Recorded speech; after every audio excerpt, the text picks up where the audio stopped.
Halo, Assalamualaikum semuanya. Perkenalkan nama saya Siti Rahma, mahasiswa Universitas Muhammadiyah Profesor Dr. Hamka, Prodi Bimbingan dan Konseling. Pada kesempatan kali ini, untuk memenuhi tugas filsafat ilmu yang dibimbing oleh Bapak Ahmad Ruslan MPD, saya akan menjelaskan tentang dasar-dasar pengetahuan. Hakikat pembenaran. Penalaran merupakan suatu proses berpikir dalam menarik sesuatu kesimpulan yang berupa pengetahuan. Manusia pada hakikatnya makhluk yang berpikir, merasa, bersikap, dan bertindak. Sikap dan tindakannya yang bersumber pada pengetahuan yang didapatkan lewat kegiatan merasa dan berpikir. Berpikir sebagai suatu kegiatan penalaran. Adanya suatu pola berpikir yang secara luas dapat disebut logika atau suatu berpikir logis.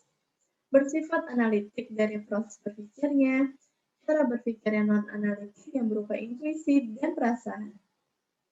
Logika dibagi menjadi dua, yaitu deduktif dan indukatif. Logika deduktif merupakan kesimpulan dari hal yang bersifat umum menjadi kasus yang bersifat khusus. Logika induktif merupakan cara penarikan kesimpulan dari kasus individual nyata menjadi kesimpulan yang bersifat umum. Kriteria kebenaran dibagi menjadi 3 teori. Yang pertama, teori koherensi, kedua, teori korespondensi, ketiga, teori pragmatis. Pertama, teori koherensi. Berdasarkan teori koherensi, suatu pernyataan dianggap benar bila pernyataan itu bersifat koheren atau konsisten dengan pernyataan-pernyataan sebelumnya dianggap benar. Kedua, teori korespondensi.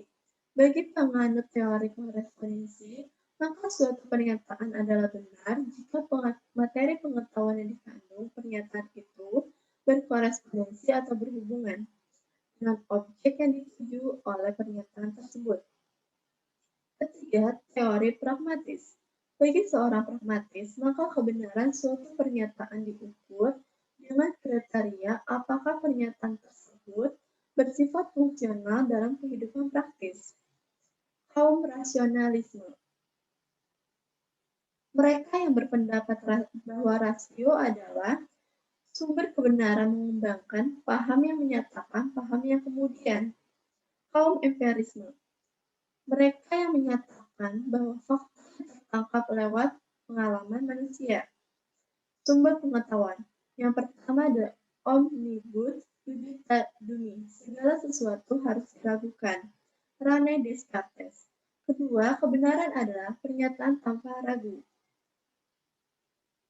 Proses lahirnya pengetahuan. Pertama, pendekatan non-ilmiah. Kedua, pendekatan ilmiah. Pendekatan ilmiah.